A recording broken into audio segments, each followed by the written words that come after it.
and good afternoon. My name is Trey Reckling with the Academy of Cannabis Science, and we are glad to have you here. We are on Saturday Sesh, the first Saturday of every month. We hope this is where you want to be. This is certainly where you're invited to be for free education, some community, some Canna fam love, and we're always glad that you could join us. Today, we're particularly excited to welcome Landrace Brand Cannabis. Landrace, I'm going to let them talk about themselves a little bit, but that means we have both Ryan Sevigny and Ian Keith. Welcome, guys. Tell us a little bit about you, if you don't mind. Shoot, Ian. Well, I'm the general manager of the farms out here. We're Landrace Farms in Oroville, Washington.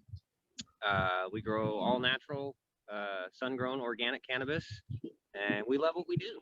Love being part of the industry, and we love producing quality product. Super. Ryan, how about you? Hey, all. My name is Ryan Sevigny. I'm the president of Landrace.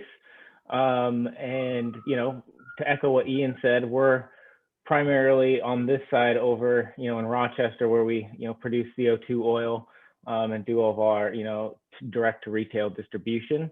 But I think today, you know, Ian is going to be able to showcase what we're doing. So I'm very excited, and I want to thank you, Trey, for having us, because this has been, you know, a long time coming, I think, for Landrace.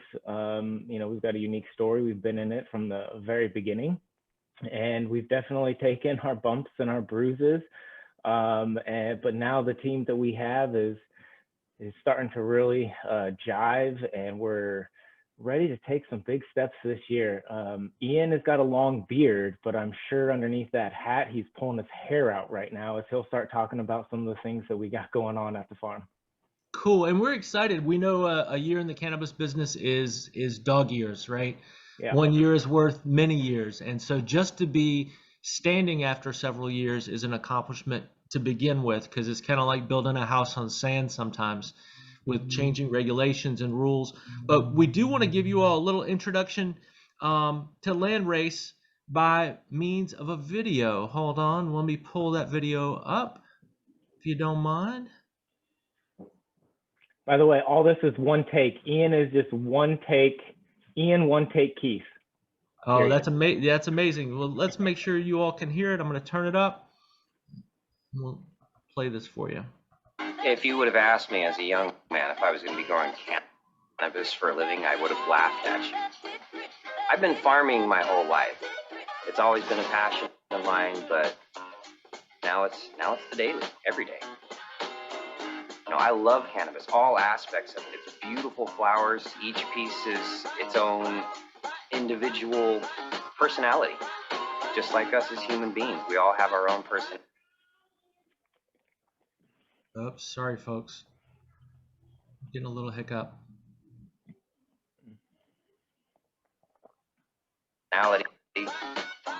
Plants do too. There's definitely a set of variables that controls the way a plant finishes, the way it tastes, and here we feel we've got a pretty darn good one. We control what we can, but basically we give the plant the tools to grow. It does its thing. It's a natural beauty. Everything that goes on around here is a fun family atmosphere. We work hard. We spend a lot of time in the sun. We spend a lot of time down in the plants doing what we love, farming. For me, that's the fun part of the job. I like being with plants. These things are my life. Being with them every day just makes you feel good. I think one of the things that sets us apart here at Landrace Farms is the team involved, the location that we are, and the practices that we use. We do the right thing because it's the right thing to do. We use all organic or natural practices here. The flowers show it. They're amazing. But the environment here, the good vibes coming off of each soul that's wandering this property working, makes a huge difference in our final product. The good vibes feed the plants. There's nothing like growing some amazing cannabis. It's not something that I take lightly. When you produce a really nice crop, it is a piece of art. It It is a masterpiece. So when other people see that, feel that, I feel it in my heart. I love it. Perfect. That's it. That's it.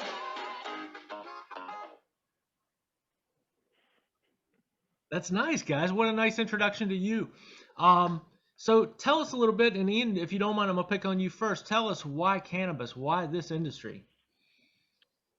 Well, I had some personal issues. 16, I got pancreatitis and was hospitalized, lost some serious weight.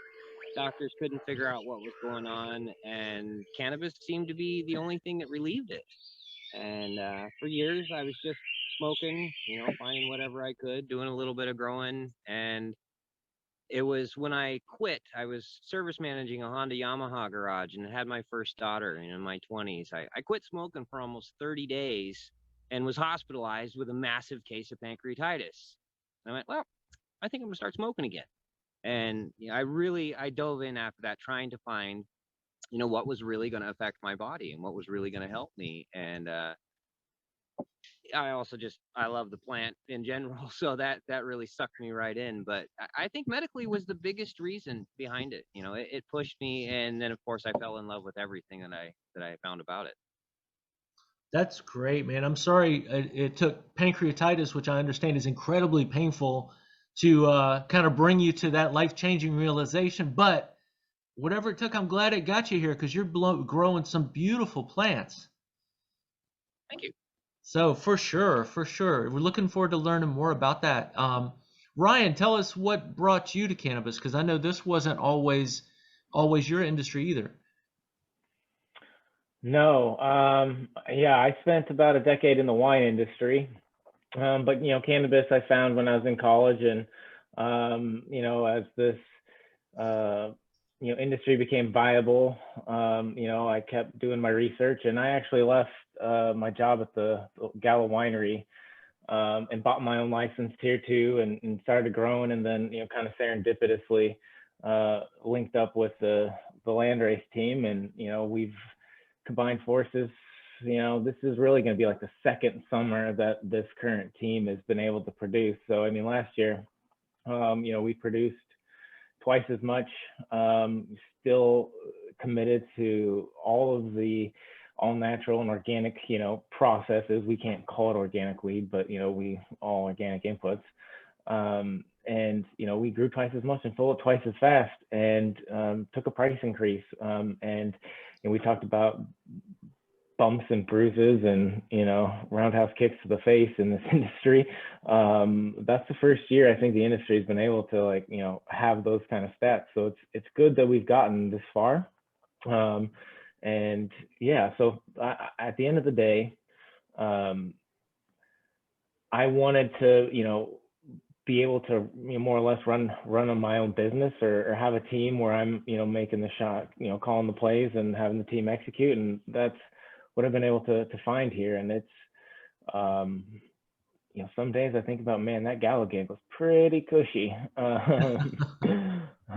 But people like Ian and Tara make it pretty easy every day to show up and give your best. So it's a great team. And you mentioned can't be called organic, but no fault of your own. People should know that there's no such thing as organic cannabis in the U.S. right now. That's a Department of Agriculture approval sort of thing, and because it's a federally illegal product, that's not happening. But ag is moving, especially in the state of Washington. So they're preparing for the day. But so you operate maybe not under the organic label, but under as clean as you can get it sort of thing, right? Yeah, all natural is what we typically, I think, are calling it, because it's still a pretty vague term, right? But at the end of the day, it does give some idea of how we do it. And that's one of the reasons why we wanted to make it. So people could, get a good shot at Ian and understand what we do and how we do it, and why it's unique. Yeah, I think that, Ian, you got anything to add to that? Well, our ground up here is amazingly rich farm ground, but we've been, tailoring this soil and creating a wonderful living environment, a very diverse. Oops. Hey, Ian, you went on mute for some reason. Hello, you guys hear me? There you go. So we got a very fertile piece of ground up here. We've been building the microbial content over the last 6 years. Great organic inputs, our own compost, some biodynamic farming techniques and Korean natural farming techniques, and well, old farmer techniques, things that have been around for generations. And we don't like synthetics. We don't like sprays. That's really apparent here in the valley, where you have apple orchards everywhere and commercial ag blasting stuff into the air all day long. It's pretty disgusting. And so we're not going to put that on our plants. This is medicine to me. So, I mean, it's recreational, I get it, but I don't want to put garbage in my body. So everything we do on that farm, I'm treating it like it's my own. Fantastic. And talk to us a little bit about, you talk about microbes, and if anybody has ever read the book Teeming with Microbes, or if you've not read it, we recommend you check it out, just to talk about the huge and complex environment that goes on underneath the ground. Could you talk to us a little bit about, like, specifically Korean natural farming, because that's a fascinating process. So it is. I'm definitely not the guy, done a lot of the techniques. We've collected lots of the microbes around our farm, and we still use some of the techniques, but we use a specific compost tea brew mix where we're brewing very specific microbial contents to put down on our plants. It gives us the diversity as well as knowing exactly what we're putting down. I'm a little leery about some of the capturing of microbes from the local area, just due to some of the commercial farming and everything else, which, although that can make a healthy microbe if it lives through some of the commercial farming. The thing that hit me when I started living soil farming was just the incredible root action that we saw, the things that the plant could take that I wasn't used to after coming from indoor farming and bottled newts and all these things. Watching a plant get beat by the sun out here and almost take some freezing nights and the wind blowing at 60 miles an hour. And you're like, that plant would have been dead. But you look at that living soil under a microscope and you go, oh wow. It's got me sold. I'll be an organic farmer for life. I just, I want to keep building the microbes best we can. Korean natural farming is something I'd like to learn more about. I'm definitely no pro there. We use lactic acid bacteria, as well as some fermented plant juice, fermented fruit juice, a salmon protein that's, basically fermented over a year, brown sugar and salmon. Did I lose you guys again? I can't hear. No, we got you. Yep, you're good. So, I'd say all of those things mixed with our soil and some of the other natural things we're pulling and composting around here are what give us the flavor. I mean, of course, each one of our strains that we grow has its own unique terpene profile and its flavors, but I've tasted those grown other places and indoors, and it's not the same thing. Diverse microbial content. It's wonderful. And that's the way it works in nature. And so trying to, a lot of people might not realize it, but a lot of those bottled nutrients are salts produced from petrochemical wastes a lot of times. So you're talking about oil waste that are turned into nutrients for plants. And so if you're taking that, especially as a patient, it's worth reconsidering or paying very close attention, especially if you're growing at home, y'all. What's going in, because everything going in, that we know the cannabis and hemp plant are super efficient at drawing it out of the soil. That's why it's used for soil remediation and cleaning up soil, even in toxic sites. So that's what it's good at. So you want to make sure anything it's pulling out of the soil is something you're going to be comfortable having in your body. That's fascinating. You're using the salmon extract or ferment. That's so Pacific Northwest. I can't imagine anything more. Ryan, with that, when we're talking about soil and composition and really the personality of the soil, and the environment you all have. We're talking about a specific word that's special to wine. Could you talk to us a little bit about what terroir is and why you think y'all's is important? Absolutely. So, and let me ask you a question right back. How many people actually know what terroir is? Because this is an internal conversation that we have often. I'm the wine guy. I get it. I know it, and I think it suits us well. For our location, because we do have a very unique terroir. But my sense is there's not a ton of people know just yet. I would assume it's a new vocabulary word for many people. Right. So terroir is essentially what Ian just talked about. It's your indigenous microorganisms, it's your climate, it's your weather patterns, it's everything that has to go into the location of where you are growing your wine grapes, or in this case, cannabis. So, our terroir is pretty unique. If you think of the state of Washington, right in the middle at the top, there's a massive lake. It's divided in half by Canada. Our farm is just off the southeast corner of there. I don't know, Ian, what, like a mile as the crow flies?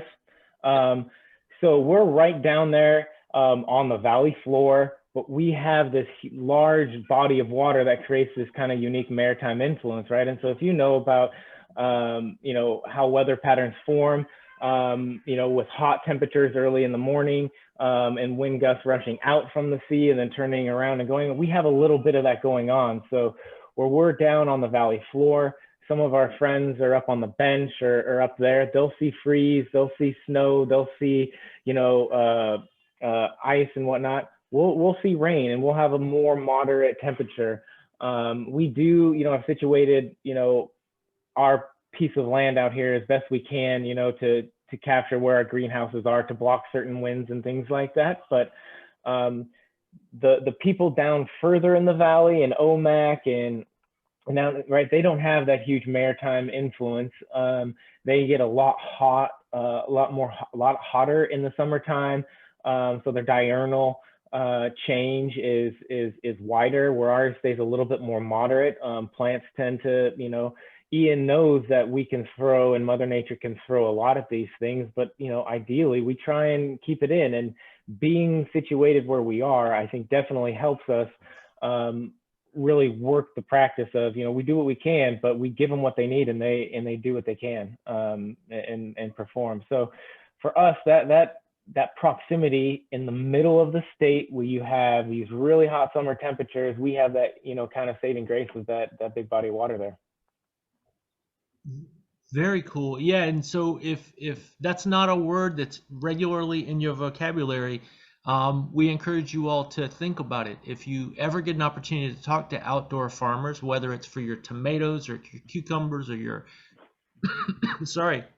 the grapes for your wine, all that's going to affect the outcomes. I've heard a story, and it might have been Kevin Jodrey talking about going to Hawaii and smoking this bud that he really liked the flavor of, and then coming back to Colorado to a specific farm and said, "Oh, that tastes like Hawaiian weed. What are you doing? Did you buy your seeds from Hawaii?" And they're like, "No, it's pig manure." It's the same thing. So whether you're using a fish emulsion, some kind of animal manure, living soil, the mineral, all the mineral composition and personality of your soil is all going to matter. And so please consider, if you're growing at home, that everything matters. The soil that you choose, the inputs that you choose. And of course, Ryan, I'm sure you're used to talking about this on a very high level, but when you all do get an opportunity to talk to a farmer, engage them on the subject. They should be very passionate about it. What's something that people, and to either one of you, people should know about outgrown cannabis? Because a lot of people, they're like, well, I don't know the difference. Or some people are like, well, you can't create a really beautiful bud outside because wind is knocking it around and stuff. What's something that people don't understand about sun-grown that they should? Ian's going to take this question because he lives it every day, but I'm just going to piggyback on the terroir thing. So one of the things that does make us, kind of distinct is we do have a set of variables that shows up in our flower, and it's across all our strains, right? And it has to do with the tea that we brew and feed. But typically, what we have noticed is we have a sweet, musky terroir across, taste and profile across all of our strains. Right? They'll still have their unique terpene profiles that are specific to each strain, but there's an undertone of terroir on all of our plants, and I would say that it's kind of a sweet, musky flavor. But Ian, and I'm just gonna say it. That's for anyone who doesn't think you can grow beautiful buds outside, bullshit. Come to the farm. Yeah. So Ian, talk to us. What should we know? Yeah. The biggest thing I have to say about outdoor sun-grown versus indoor greenhouse, light depth, all these other things, is it takes the stress of nature. We're talking about growing organic weed here. Well, look, what about living an organic life? Was the cannabis plant, hundreds of years ago ever put into a barn with artificial light and fans and, cooling and heating? No, that's not what produced the resins and, its terroir back then. So to me, I taste it and I feel it in the smoke. When you get an outdoor plant that's experienced life, in nature, in organic life, so to speak, it tastes better. It pushes more oils to the surface of the plant when it gets hammered by the true intense Okanagan sun, when it gets 60-mile-an-hour winds blowing over the top of it. All these things, yeah, they can harm plants. They can take away from yield, or they can take away from a certain part of that plant where it got hammered by the wind. But overall, the plant's going to survive. That's what happens in nature. And when you go up into the woods here, you see things so healthy and happy. That's because of the diverse microbes and the plants just living a natural life. And so when I smoke that, I really feel it in my soul. Like, you smoke some indoor, it's like, hey, is this salt?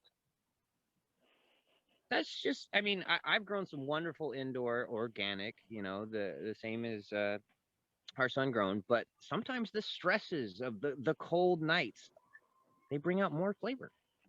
And yeah, I'm not talking shit about indoor farmers, because we know we're friends with many of them, and we know they can create a beautiful Absolutely. product. They do. But often, I think out sun-grown can just be undervalued and underappreciated sometimes, because some people think, well, it's all getting blown into oil anyway, or they don't see the kind of colas that you're producing. So, because sometimes you all are removed from the people who are having this opinion, right? Like people in Seattle, I can't walk down the street and see a huge farm of outdoor grown cannabis typically, right? Not like on the scale that you all are growing it. Well, the other big thing, you're thinking about outdoors and all the other things in nature. Nobody wants bird shit on their plant. So I think when I talk to a lot of folks, that's the first comment that I hear is well, what about bird poop and other things like that? Well, obviously we don't put that bud in a bag, but of course it's going to happen in nature. It's part of the cycle. So that can become blast material, or more likely in our case, it becomes compost. For us, plants feeding plants. Any waste like that goes right back into our ground, into our soil, composted over 2 years, and we feed the plants. So that's awesome. So it becomes a natural input from your environment. That's beautiful. Let me and Goose, I'm gonna get to your question real quick. The bird poop I had never considered till my husband mentioned. I said, what question would you have for an outdoor farmer? And that was his. But let me ask you, how about other animals? How about rodents, deer? Like, what's your next big thing to consider?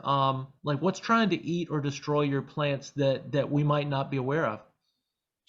Well, on site we have a black sheep, Baba the black sheep. He's kind of our little local mascot there. You don't want to let him loose because he will eat the plants. Right. In 502 we have 8-foot fences surrounding. Not a lot of deer that can clear that. Rodents can definitely be an issue. We do put out some traps. We haven't had a substantial amount of rodent issue in the last couple of years. We used to have a farm cat, so there wasn't much of an issue at all. However, with all the implements and things like that, I was a little worried for the cat running into the rototiller or something. So we We moved the Right. cat. And again, we haven't had that many problems with rodents. I hear a lot of people do. I guess keep the food garbage away. Don't be having a bunch of stuff in your grow site where you're going to attract the rodents. Ants. Ants are the bane of my existence. Ants. Yes. You wouldn't think that ants would be so much of a problem, but in outdoor farming, ants like to farm aphids. So when Oh, aphids gotcha. show up, they will create a colony on a plant with those aphids. They will chew the wings off the adults as soon as they get large enough to fly away, so that the ants can keep, or so that the aphids could keep pooping their honeydew onto your leaves, and the ants harvest it. So ants are not your friends. Interesting. Yeah, I have not heard that. Let me go to Goose. Goose, got your hand up. What you got, man? Yeah, hey, so I did. Sorry for popping in late. I had some technical difficulties, but when you guys were talking about your soils and all that, it really reminded me of a time in my life that I was a cigar aficionado. I really took my time to figure out cigars, what area of the world they were from, and their soils. They've been doing the tobaccos for 100 years in the same soils, and you can really taste the different regions in those cigars when properly done. And it seems like the same thing where we're just going to keep, like the way you guys are doing things are going to keep getting more enriched and more enriched. And it's a wonderful thing. And I thank you. Thanks, Goose. And yeah, I think that's one of the interesting things, especially as when we do have national legalization, farmers will have to be more engaged in this conversation because they certainly will have different elements and different grow regions. It's not just the Emerald Triangle that can grow some of the best weed in the world. They just were some of the most prolific, I guess you would say. We're on the same latitude as Bordeaux. Just throwing Is that that right? out there. Yeah, Is that Washington interesting? State. Yeah. That was for the wine. Like when the wine region popped, that was where the peril was kind of discovered, right? Mhm. As far as Yep. how Yep. Very I cool. mean, So, and it's the apple capital of the world, right? oh, okay. I mean, we do. It's fertile soil. We can grow a lot of great things up there. So, Ian, talk to me. What does a cannabis farmer, an outdoor cannabis farmer, do in the wintertime? I know you're not laying around and waiting for the sun to come. So, help us understand what your life looks like in the winter months. Well, trying to hide. We get really cold up here. I think the coldest we saw this year was negative 48. And that's with the wind chill. That's Wow. not bad. But you don't try and grow in a greenhouse in that. It's not worth it. But we do have a couple of cool little offices and some modified shipping containers and whatnot. So we keep all of our mother stock alive throughout the winter. And we've got some breeding program stuff going on, and we definitely do a little bit of playing, and mostly it's planning, it's prepping. It never stops. In the wintertime you may get to rest a little bit, but that's only because the days aren't as long. There's not enough light to work. So, what's your schedule looking at like right now? As we're first day of May, you guys are looking to this summer's crop. Where are you in the process right now? You're working with your clones, getting them ready to go outside in another month, or Let help me us understand? let me set the stage a little bit on kind of infrastructure, if you will. There's 4 partners. We have 4 different licenses, so we have a considerable amount of canopy. We have 6 greenhouses that are like 120 by 30, something like that. Supplemental lights, up heat in 3 of them, and Ian's actually got a cool hydrometer. Sorry, Ian. I'll tell you about in the soil. And then last year, the team pounded something like 3, or I always butcher, but it's a lot of rebar stakes in, and we started pulling tarps. So we have hoop houses over about 40,000 square feet, and basically 20,000 square feet is full sun grown. So all in all, it's about 80,000 square feet. So this year, Ian, like I said, is pulling his hair out because we set a very, very, very aggressive plan to run an auto flower round, which Ian can talk about that. We'll take the greenhouses down 3 times each, and we'll pull 2 turns out of everything else. But yeah, so Ian is got a crazy schedule. So autoflower. So you guys are. Some people think autoflower. If for those of you who aren't familiar, it's kind of a dwarf version of the plant. It's not dependent on the light cycle. It kind of goes when it flowers when it wants to flower. And you know, some rumor on the street is that's not commercially viable. But then people forget. Well, you can get more growing in the season. Ian, help us understand how that works for you guys. So let me start off by saying that I was not a fan of autoflowers because I've heard all the same things you've heard. Right. And you know, on a commercial level, I was thinking this may not be viable. This may be. Well, we started researching, we started talking, we started digging in, and what I was seeing is that, you know, I hadn't done much research in the last 10 years. I'd just been focusing on strains and doing my own thing. And of course, there's been a lot of people breeding and crossbreeding and breeding the heck out of these things. So we have a very diverse strain menu, so to speak, these days, and getting more and more diverse. So, you know, I decided to look into some of it. We did some practice rounds and played around with it, and it was more impressive than I expected. And we figured with a few of our techniques and bumping a few things, we might be able to make it even more impressive. And so when Ryan and I started really going through the data, it seemed like this is something that's a no-brainer.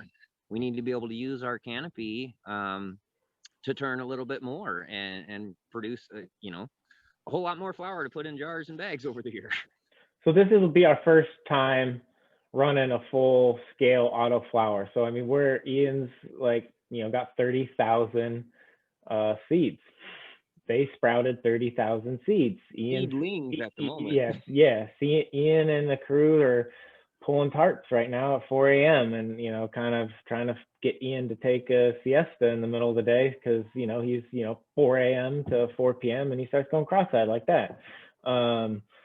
So, you know, getting him to calm down is one thing, but there's a lot going on, right? I think yesterday or the day before we finished the last like 3,000 or Eddie finished the last 3,000 or 4,000. Mm-hmm. And our goal, you know, is, look, weight. It's a commodity, you know, we grow the right way, the way we believe is the right way. And, you know, we do have our own extraction capabilities. So for us, you know, we can build brands, you know, and build product lines off of an autoflower, right? We make distillate, we make, you know, dabs, we do some of that, carts and all that other stuff. So we felt like, you know, we could run an autoflower around and then, you know, as we cut down, hang it out in the barn, you know, drop our full term strains right in behind it. And I'm a believer, to be clear.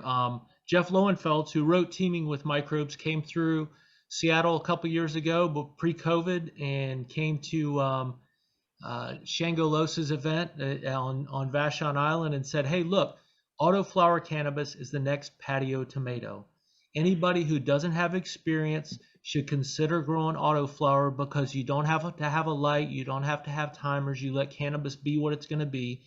And man, once I realized as a home grower, I could start, you know, get my starts out early June, harvest by midsummer, and start a second crop and finish a second crop in this really short growing season in Seattle, I was hooked. So anybody who is a home grower, don't be dissuaded by the fact that these are smaller plants. It might serve you well in some neighborhoods where you don't want a 9-foot plant in your backyard. And yep. So these will fit on your porch and are well worth a look. What question you got, Goose? Yeah, so I was talking, I put a thing up there for my autoflower. I went from seed and somehow I ended up with an autoflower. And I was looking at it and it's like, it started flowering at about 1.5 feet tall. I'm like, okay, what's going on here? Are there any autoflowers that are maybe 3-4 feet tall? Because it looks like right now I don't know how long I'm going to keep it flowering. I really don't know what to do with it. But what's on the plant right now, if I clipped it off, it wouldn't even have an 1/8. And it doesn't seem that would be worth it. So is there anything like 3-4 foot that you might be able to get a 1/2 ounce or an ounce out of? Yeah, Ian, it may be, and you can take this better than I can, but it may be that you've got a stressed plant that just pushed flowering early rather than a true auto. Ian? That sounds more likely. You may not have an incredibly happy root zone and went through some stresses and triggered early. Everything that I have experienced with these autos so far is they are very finicky in that sense, especially in their watering and being overwatered. You overwater that thing at all, it will trigger right into flower.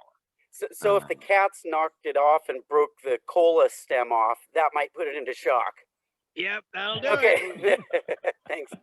And so and another challenge I imagine you guys have figured out, but I'd like to know how if it's not a secret. Most people in the space are growing from clones, but if you're growing from autos, you can't clone an auto because the life cycle is so short. You got to go from seeds. So you have all these seeds. So what is your process to go through and find all the boys? Because we know the males have to be culled, right? Unless you're growing for oil, and then it doesn't matter, I guess. It matters to me. Yeah. Okay. Well, you have a good crew. You have Mhm. people that are paying attention, and you put the boots on the ground and you do the man hours. Sometimes it's really no fun, but the biggest thing I want to say there is genetics.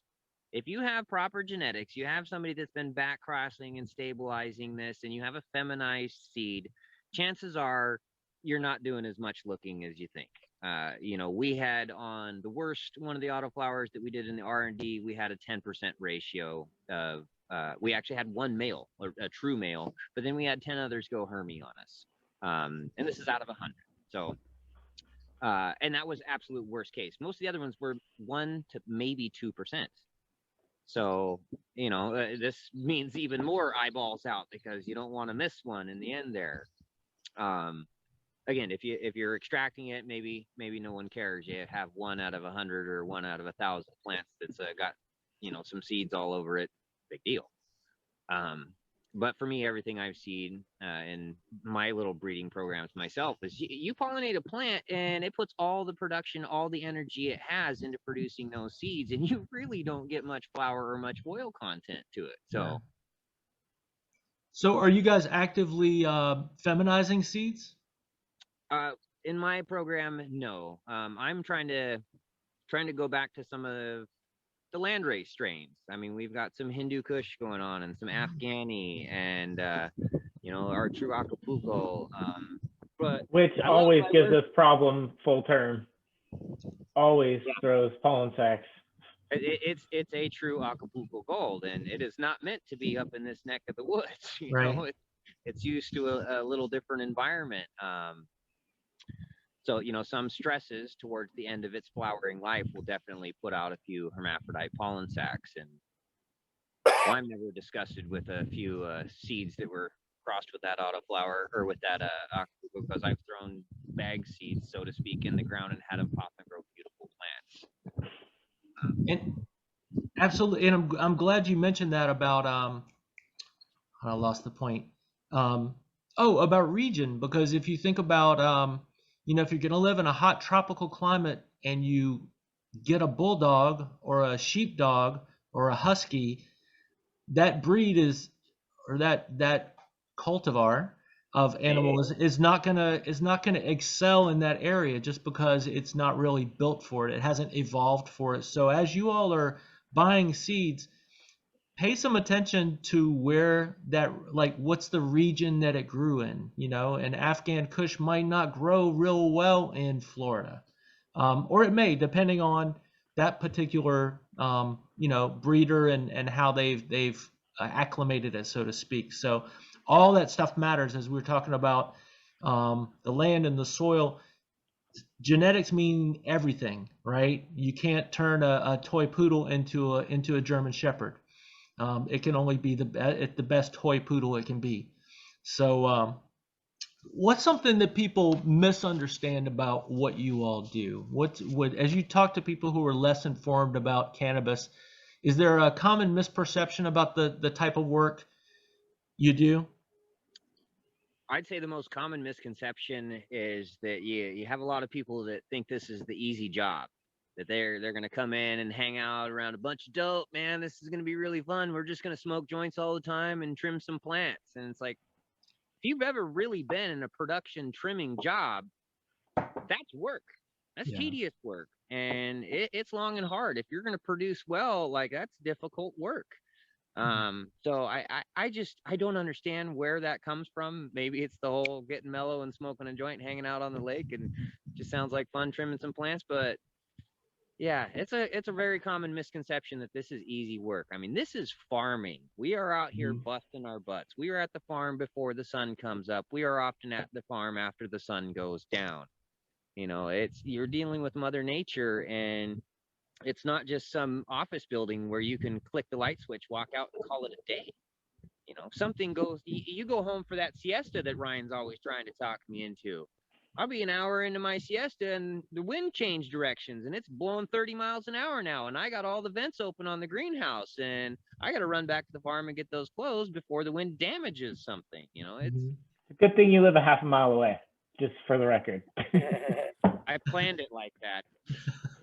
So talk to us a little bit about I lost my point again, but hey, on that, Ian kind of took what I was going to say. Is the thing that I hear is, you know, when I talk about it, as I tell people in the state of Washington, we're not considered agriculture, and people, legislators' heads have spun when you tell them that. They don't get it. So that's, you know, one of the common misconceptions that I think the public has, is they consider it a plant and they consider it the very same, you know, especially in Washington state now. But nope, none of the same like protections, right? We have to deal with clean air agencies that, especially over here, you know, we don't because our farm, but in the Puget Sound, Thurston County, in Snohomish, the clean air agencies, you know, want a larger licensing fee than the state does to grow weed. And I mean, it's crazy, and they'll fine you. And so that's the biggest thing, right? We need to level that playing field. For sure. And I know you've been involved in the conversations and actions around farmers commission here, just like there's a commission for apples and blueberries and everything else. Wine, beer. Wine, yeah. And so hopefully, you know, I wish for the day that you guys are treated just like hops and everything else. Talk to me about, because you talked about volume, and we're talking about several licenses put together. So when harvest time comes, we're not talking 30 pounds that you have to process. We're talking lots and lots and lots. So do you have trim camp? Do you have temporary employees? Do you have people, family that come and stay with you for a couple of weeks? How do you get it done? All of the above. Yeah. My same answer. Yes, all of the above. Ian works his magic. We have lots of locals here that have family that come down. We have others that work in the cherry orchards and apple orchards here, and usually our harvest time frame happens to be right around the time they're running out of work, so we can put them to work for a month or two. As the volume goes up, obviously the crew is going to go up. I think last year we had about 50 people on during harvest on the daily, and wow. You know what, I can't give you an actual number that we would pull down per day. It was more than I've ever seen come down in a day before. It's good fun stuff.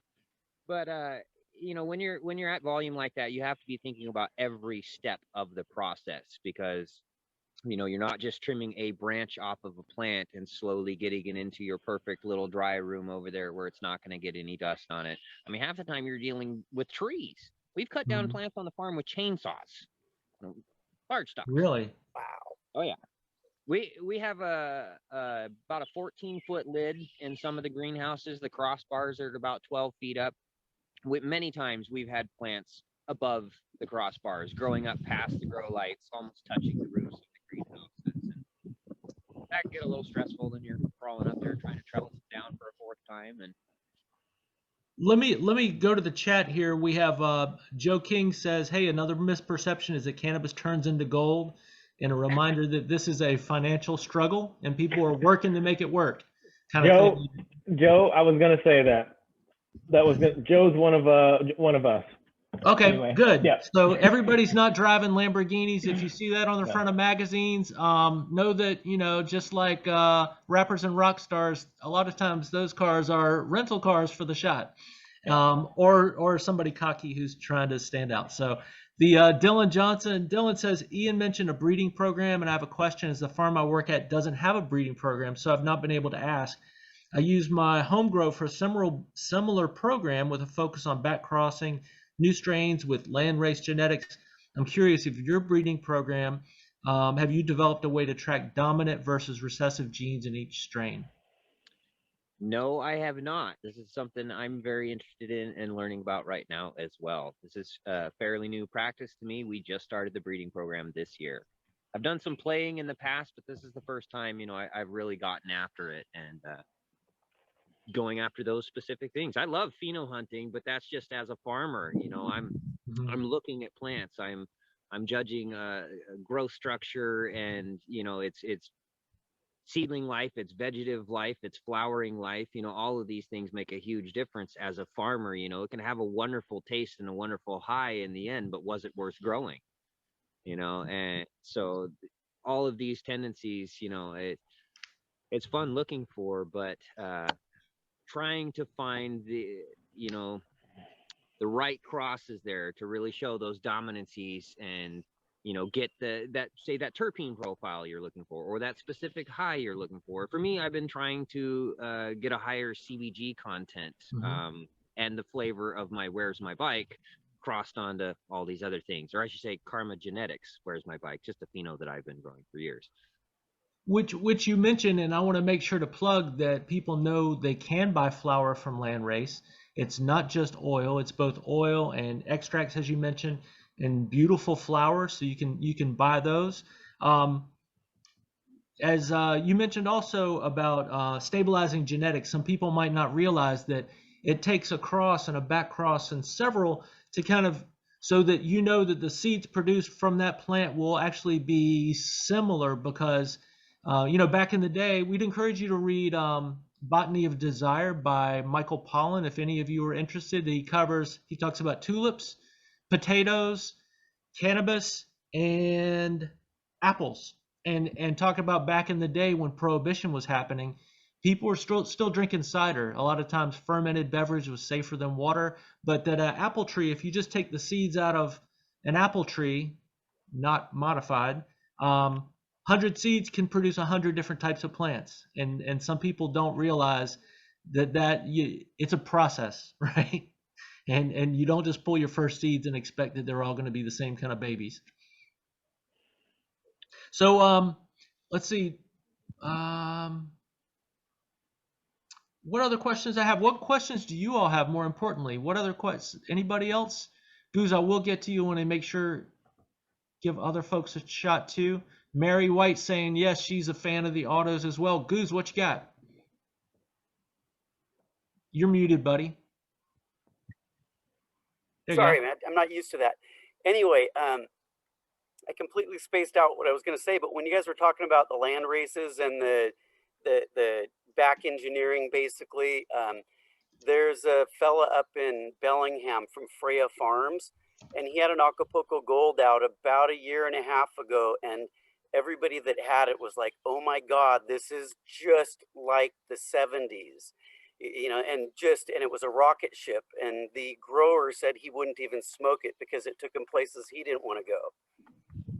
So, and to be sure, so when these guys are talking about landrace genetics, it's really important to point out that that's more of a rarity in the stores these days. A lot of times you're going to get these crazy hybrids, and everybody wants something that tastes like candy or tastes like something exotic, but really the plant has evolved its own flavor profile that predated all that crossbreeding that happened during Prohibition. So if you really want to get back to the original flavor of cannabis, really encourage you to seek out landrace cannabis. Don't worry about THC percentage, right? We know this. Don't chase THC, because a lot of these, and I'm not speaking to y'all's, but a lot of landrace strains are not higher in THC, but as Goose noted, their effect can be quite distinct.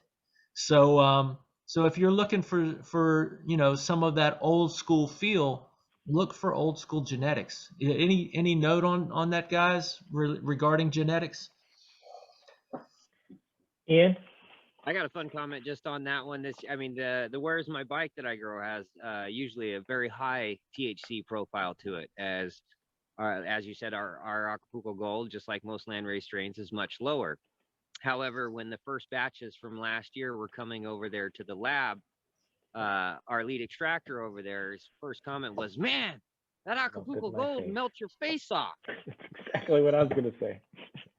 That's and there is something just you know how smells bring you back, and maybe by picking up some landrace, if you had the benefit of having good weed in your youth, some of us didn't, or that was a rarity. Sometimes it'll take you back there for sure. So keep an eye out for that, y'all. This has been a nice exposure to us because often we don't get the opportunity to talk to farmers who are doing things a little bit differently than we might be used to, especially people who are emphasizing the importance of genetics and old school genetics, crossed with new stuff too, but the importance of that. And so thanks for being on to talk to us about terroir and the importance of the land. Any closing notes from you? Anything we wish we had asked you? We didn't get to it, Trey, but we were talking about fires. Oh yeah, well, talk to us a little bit about that fires. because some of us just think about it's a nuisance to smell, but sure, it's a much bigger nuisance on a farm to have local fires. Yeah, that's the one thing that keeps me up at night. But Ian has a bunch more probably. We last year we had, I think, a fire within 5 miles of the farm. It's just on the other side of the river, on the other side of town. Last couple of years we've had some pretty intense ones, some farther away, but due to wind currents or other things, we got sucked in with smoke real heavy. Of course, that stresses me out as a farmer, going, "What's it doing to my plants?" Right. And that's been difficult to deal with. That's completely out of your control. I mean, we can control our grounds, and we can make sure that if the fire's at our back door, that we're hopefully not burning to the ground instantly, because we're keeping everything watered. But it's a scary thing, is the fires every year seem to be creeping further and further north, and further across the country. Wildfires every year are becoming a problem. Like, it's a scary factor.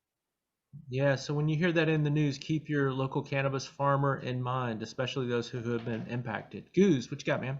Yeah, just a quick one. So the interesting thought, and I know the fires are scary, but when the plants were harvested, were there any hints or hues of smoke in the flower? Like when, I would say there was a distinct flavor on some of the later ones that were running during that. Most of the time when we were having the real thick smoke around here, we were still in vegetative growth. Okay. So, non-issue pretty much. The plants are just sucking up carbon matter and going through their thing. One of the things I did see on the, lack of sun and dense carbons in the air, you see a lot more internodal stretching on the plant, on every single strain. So tell us what you mean. What's that? Tell us what you mean by internodal stretching. Help us. So on the stem, as you're going up the stem there, you get your little branch breaks out there. So most of my plants, I can see from a mile away whether the plant is healthy, whether it's got the right nutrients, due to its internodal spacing in between the buds or in between the branch breaks during your vegetative growth. So when you see something odd going on like that, and you look through all your variables, well, what's causing this? There was some really wild stuff that I saw in vegetative growth on some of those smoke years. Some Dutch treat, a very, very sativa, longer running strain, did crazy stretching, almost 8 to 10 inches in between branch lengths, and leaves so large on it, they looked like an indica leaf, fronds that were twice as wide as they usually were, and had grown so fast that they were, Swiss cheese looking leaves, almost looked like a caterpillar had chewed on them. But, oh, wait, no, that's deformities in the leaf. It's not growing Interesting. properly. Yeah. Good stuff. So it's a minute to learn and a lifetime to master. So if you all want to get to know cannabis better, pop some seeds, start some clones, get to know a little bit. You're not going to be successful every time, but that's part of learning, right? So if you're legally allowed to grow, I'm always saying, please do it. Somebody encouraged me a few years back, and they're like, if you really want to know what's going on, at least begin to learn some lessons the hard way and the good way. But we want to thank both of you for being on today. Thank you. And we know we have some other Landrace Farms family on the call too. Thank you for being here. Students, we really appreciate you. And be looking for Landrace Farms as you're out there. Help us understand, Ryan, what are some of the brand names to look for? Great question, Trey. I've got a handy dandy little book right here. Oh, there goes Grass Valley is one. Bam. Sauce Boss is one. Grass Valley is our full-term sun-grown stuff. And then we're actually going to take down some Landrace Farms flower, which, 100% of that flower comes from the greenhouses, but not all of the greenhouse flower makes it into the Landrace. Trying to set a very high standard, right? In that video, you saw that, each plant is a piece of artwork, like Ian says. So the way that we like to talk about that from a marketing standpoint is Landrace Farms is Ian's palette. Very cool. Well, we wish you all the best of luck this summer. We know it's essential that you have a good growing season, so we'll cross our fingers and keep you in mind so you all have all the right conditions. So we'll continue to see lots of beautiful bud on the shelves and nice oil to consume. Thank you very much. Thank you, Trey. Appreciate it. Everybody have a great week. Keep in mind, next month we will be joined by Dr. Larry Cushney. Dr. Cushney has created the first class at South Seattle College. The Cannabis Alliance was able to do consulting with the college and recommend that this would be a great place for them to start. Dr. Cushney has years of experience teaching about the drug war. This class is specifically about cannabis. It's prohibition laws, how they've affected people, how they've affected everybody's rights, particularly communities of color, and the long-ranging impacts of that. So that should be a fascinating talk as well next month.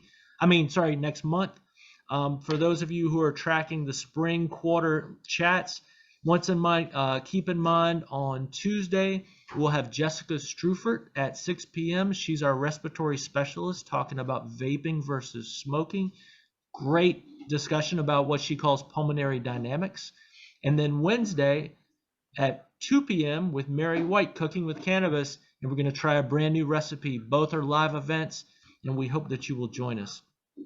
Thank you all so much, and have a good weekend. Cheers. Have a good weekend, everyone.